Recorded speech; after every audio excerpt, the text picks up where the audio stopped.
रतनपुर गांव में संपत और कप्ता नाम के दो व्यक्ति रहते थे। रतनपुर गांव के करीब के जंगल में एक डायन का आतंक था। रतनपुर गांव के बहुत से लोग उस जंगल में गायब भी हो चुके थे। संपत और कप्ता उसी जंगल से गुजर रहे थे। अरे कप्ता भाई, हमें शॉर्टकट रास्ते से नहीं आना चाहिए था। यहाँ से जल्दी चलो। सुना है यहाँ पर लोग रहस्यमय तरीके से गायब होते हैं। ये जंगल बड़ा ही डरावना है।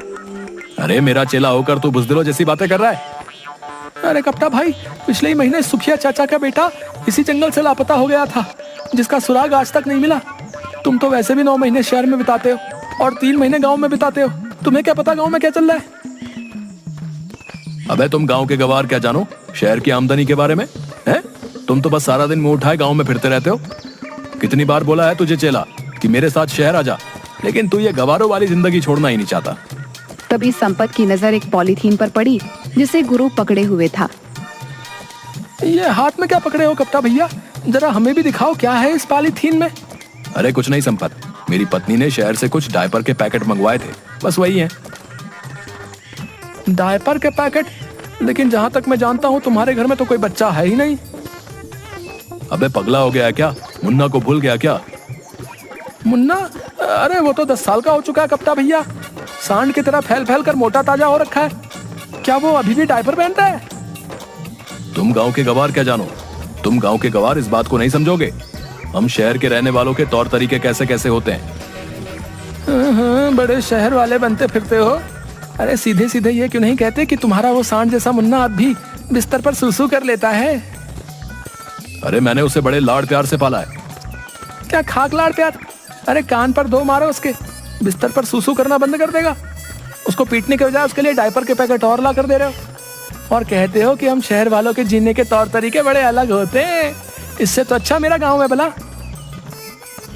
संपत ने यह बात बोली ही थी कि तभी अचानक देखते ही देखते चारों ओर धुआं छा गया और अजीब अजीब सी आवाजों का शोर होने लगा।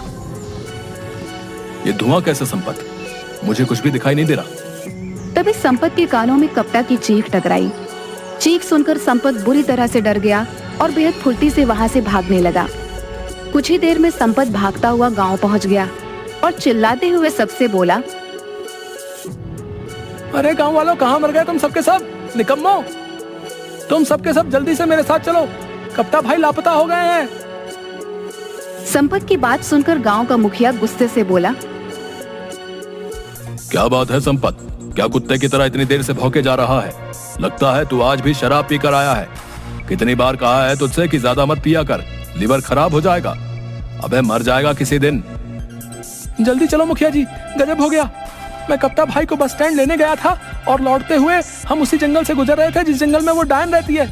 अचानक चारों ओर धुआं धुआं छा गया और कप्ता भाई की चीख मेरे कानों में टकराई। मैं बड़ी मुश्किल से अपनी जान बचाकर भागा हूँ। तू दोस्त के नाम पर कलंक है हीरू। अपने जिगरी दोस्त को, जिसे तू अपना गुरु मानता है, उसे अकेला छोड़कर भाग आया और हम सब गांव वालों को निकम्मा बोल रहा है। अरे तो क्या करता, मैं भी उस डायन का शिकार हो जाता। हाँ, अगर मैं तेरी जगह होता मैं अपने दोस्त का साथ कभी नहीं छोड़ता, भले ही मुझे उसके लिए अपनी जान ही क्यों नहीं देनी पड़ती। बस करो मुखिया जी, अब मेरा मुंह मत खुलवाओ। सब जानता हूँ मैं। पिछली बार जब रतन चाचा का बेटा उस डायन का शिकार बना था तब आप ही उसके साथ थे। मुझे सब पता है, लेकिन आपसे कोई सवाल नहीं कर सकता क्योंकि आप इस गांव के मुखिया जो ठहरे।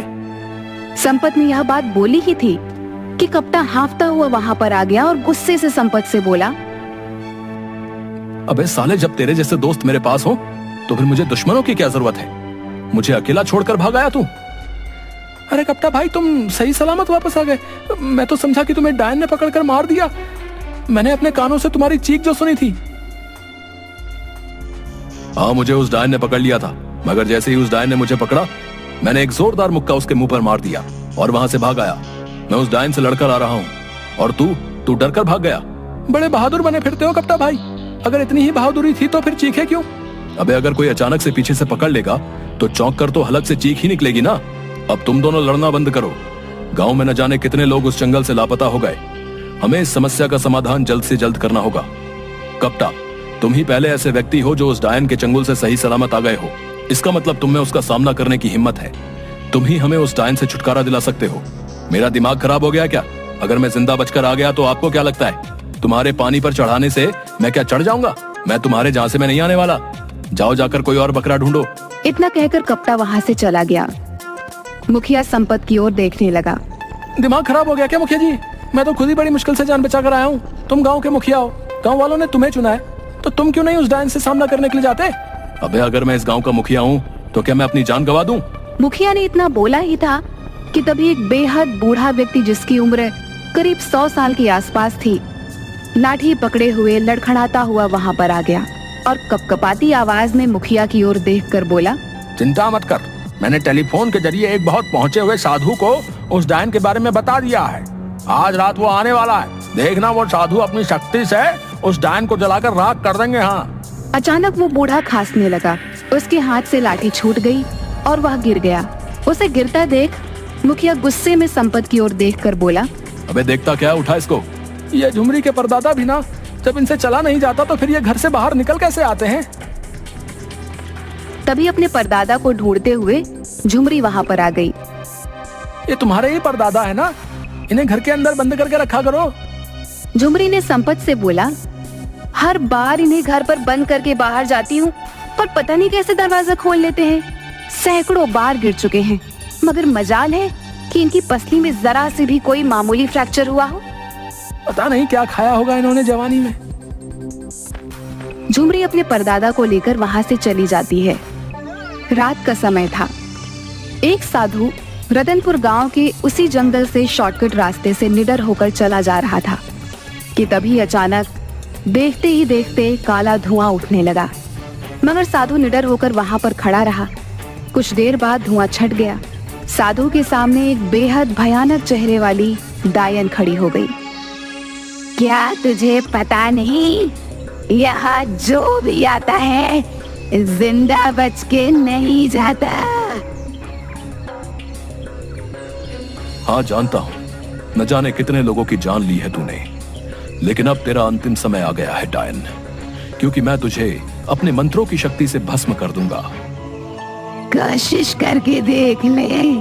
इतना बोलते ही साधु मंत्र पढ़कर उसके ऊपर फूंकने लगा। मगर साधु के मंत्रों का असर उस डायन पर हुआ ही नहीं। ओम क्लीम चामुंडाय नमः, ओम क्लीम चामुंडाय नमः। ये कैसे हो सकता है? इस पर तो मेरे मंत्रों का असर ही नहीं हो रहा। डायन हंसने लगी। साधु बुरी तरह से डर गया। वो डरकर रतनपुर गांव की ओर भागा और बेहोश हो गया। अगले दिन साधु की जब आंख खुली तो उसे गांव का मुखिया और सारे लोग साधु को घेरे हुए बैठे थे। कहीं तुम वही साधु तो नहीं जो डायन से हमें मुक्ति दिलाने आए थे? हाँ, मैं वही साधु हूँ। लेकिन तुम तो यहाँ बेहोश पड़े हुए हो। क्या तुमने डायन को खत्म कर दिया? वो डायन उम्मीद से ज्यादा ताकतवर निकली। मेरे मंत्रों का उस पर कुछ भी असर नहीं हुआ। यह क्यों नहीं कहता कि तू एक पाखंडी साधु है? तुम मेरा अपमान कर रहे हो। अरे जाओ बाबा, डायन के सामने जब भाग रहे थे तब अपमान नहीं हुआ था? तुम्हें कैसे पता कि डायन के सामने मैं भाग रहा था? तुम्हारी शक्ल बता रही है। तभी एक पागल वहां आकर गुस्से से बड़बड़ाने लगा। तुम सब डरपोक हो। आज रात मैं उस डायन का खात्मा कर दूंगा। अरे अब ये पागल फिर से यहाँ पर आ गया, भगाओ इसे। अबे पागल कौन है तू? पिछले कुछ दिनों से तूने हम सबको जीना आराम कर रखा है। आज तुझे बताना ही पड़ेगा कि तू कहां से आया है।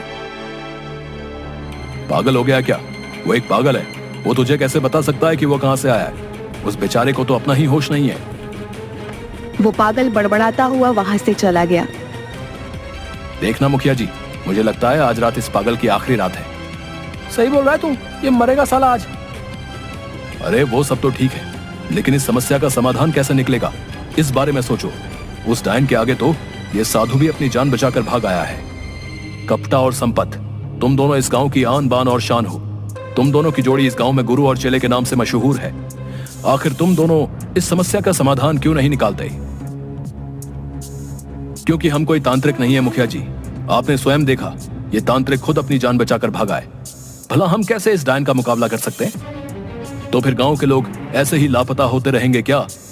तभी गांव का एक व्यक्ति बोला, मुखिया जी, हम पुलिस की मदद क्यों नहीं ले सकते? अबे पागल हो गया क्या है? पुलिस वाले कब से डायन और चुड़ैल को पकड़ने लगे? अगर वहां पर मुखिया जी शिकायत लेकर गए तो उल्टे डंडे मारकर भगा देंगे। बकवास बंद कर कप्ता। पिछली बार एक पुलिस वाला जो इन सब बातों पर यकीन नहीं करता था उस जंगल में गया था, जो आज तक वापस नहीं लौटा। तो फिर अब आप सब कुछ भगवान के भरोसे छोड़ दीजिए मुखिया जी, वही हम सबको इस मुसीबत से बचा सकते हैं। कुछ दिनों बाद उस डायन का आतंक इतना ज्यादा बढ़ गया कि रतनपुर गांव के लोग रतनपुर छोड़कर दूसरे गांव की ओर जाने लगे। एक रात की बात है, वह पागल बड़बड़ाता हुआ उसी जंगल में जा रहा था कि तभी अचानक एक काला धुआं उठा। उसमें से वही भयानक डायन निकलकर प्रकट हो गई और पागल की ओर देखकर बोली, जंगल में मुझे सिर्फ इंसानों का मांस अच्छा लगता है, पागल का नहीं। अरे तुझे कैसे पता मैं पागल हूँ? बेवकूफ डायन, लोग मुझे इसलिए पागल कहते हैं क्योंकि मैं दिन भर शराब पिए रहता हूँ और सच बोलता हूँ। अगर तू पागल नहीं है तो मरने के लिए तैयार हो जा। डायन की बात सुनकर वो पागल हंसने लगा। तू मेरी हंसी बना रहा है? सच तो यह है कि तू डायन है ही नहीं। अगर डायन होती तो मुझे मार देती। पागल ने इतना कहा ही था कि डायन ने पागल को दबोच लिया। अचानक उस पागल की आंखों के सामने अंधेरा छाता हुआ महसूस हुआ। कुछ देर बाद जब उसकी आंख खुली तो उसने अपने आप को जंगल की एक बंद काल कोठरी में पाया, जहां रतनपुर गांव के वो सारे लोग मौजूद थे जो लापता हो गए थे। उन सब के हाथ पैर बंधे हुए थे। उन्हीं में से एक व्यक्ति ने पागल से बोला, अबे बेवकूफ, क्या जरूरत थी तुझे यहाँ पर आने की? आज रात वैसे भी हम सबको विदेश भेज दिया जाएगा। ये सारे के सारे लोग मानव तस्कर हैं। हमारे ही गांव का कोई व्यक्ति उनसे मिला हुआ है जिसने डायन का खौफ फैला रखा है। झूठ बोलते हो तुम। मैंने खुद देखा वो काला धुआं। उस धुएं में से वो जो डायन निकली। अरे वो सब केमिकल का कमाल था। आज की टेक्निक के दौर में कोई भी मेकअप करके चुड़ैल डायन बन सकता है। फिल्में नहीं देखी क्या? अरे यार तू तो पागल है, मैं तुझे क्या बताऊं। तभी एक और व्यक्ति वहां हंसते हुए आ गया। तुम तो रतनपुर गांव के व्यक्ति हो, तुम्हारा नाम कप्ता है। तभी एक और व्यक्ति वहां हंसते हुए आ गया, जो कोई और नहीं बल्कि कप्ता का दोस्त संपत था। गुरु, ये पागल तो बड़ा जल्दी सही हो गया। मैं तो खामखा डर रहा था गुरु कि हम इस पागल को पकड़ के ले जाकर क्या करेंगे। ये पागल भला हमारे किस काम आने वाला था, लेकिन ये तो सही हो गया। तुम्हारा आइडिया कमाल का था। देखना संपत, आज की रात हम इन सबको शहर शिफ्ट कर देंगे और वहां से इन सबको पकड़कर विदेश में ले जाया जाएगा। उसके बाद हम देखते ही देखते मालामाल हो जाएंगे। तुझे अंदाजा भी नहीं है संपत, हम इतने पैसे वाले हो जाएंगे कि रतनपुर गांव जैसे न जाने कितने गांव खरीद लेंगे। कप्ता ने यह कहा ही था कि तभी उस पागल ने अपनी फटी हुई जेब से पिस्तौल निकालकर एक हवाई फायर कर दिया। सब कुछ इतना जल्दी हुआ कि कप्ता और संपत अचानक चौंक गए। गुरु, इसके हाथ में तो पिस्तौल है। ये कोई पागल नहीं, ये कोई पुलिस वाला लगता है। हमने पागल समझकर इसके हाथ पैर भी नहीं बांधे। तू सही कह रहा हीरू, लगता है हम दोनों बड़ी चूक खा गए। देखते ही देखते पुलिस ने उन सबको घेर लिया। सारे पुलिस अधिकारी उस पागल को सैल्यूट करने लगे। वह पागल व्यक्ति कोई और नहीं बल्कि क्राइम ब्रांच ऑफिसर अशोक था। मुझे इंटेलिजेंस से सूचना मिली थी कि रतनपुर गांव में बहुत से लोगों की मानव तस्करी होने वाली है, इसलिए मैं कुछ दिनों पहले यहाँ की छानबीन करने के लिए आ गया था। यहाँ आकर डायन की अफवाह सुनकर मुझे पक्का यकीन हो गया कि कोई और नहीं बल्कि कोई मानव तस्कर ही होगा जिसने डायन का खौफ फैला रखा है, ताकि पुलिस और लोग डर की वजह से इस जड़ की तह तक न जाएं। और इस काम के लिए मेरी मदद गांव के मुखिया ने की। तभी गांव का मुखिया और उसी साधु के साथ और लोग वहां पर आ गए।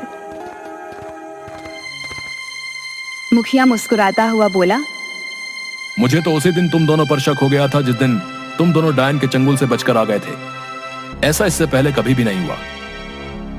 सारा गांव डायन से डरा हुआ होता था और तुम दोनों के चेहरे पर कोई शिकन नहीं होती थी। मैं शुरू से ही क्राइम ब्रांच के इंस्पेक्टर अशोक को जानता था। मुझे पक्का यकीन हो गया था कि मेरे गांव में कोई डायन वायन का प्रकोप नहीं है, बल्कि ये तो किसी मक्कार इंसान की ही करतूत है। और तुम दोनों के ऊपर शक उस दिन और ज्यादा पक्का हो गया जिस रात डायन से मेरा सामना हुआ। डायन को भगाने के लिए मैंने बेहद प्राचीन मंत्र पढ़कर फूंके, मगर डायन टस से मस नहीं हुई। कहां से होगी, क्योंकि मेरे सामने तो डायन थी ही नहीं। वो मंत्र डायनों और चुड़ैलों के लिए थे, इंसानों के लिए नहीं। कप्ता और संपत को गिरफ्तार करके जेल भेज दिया गया और सारे गांव वालों को डायन से मुक्ति मिल गई।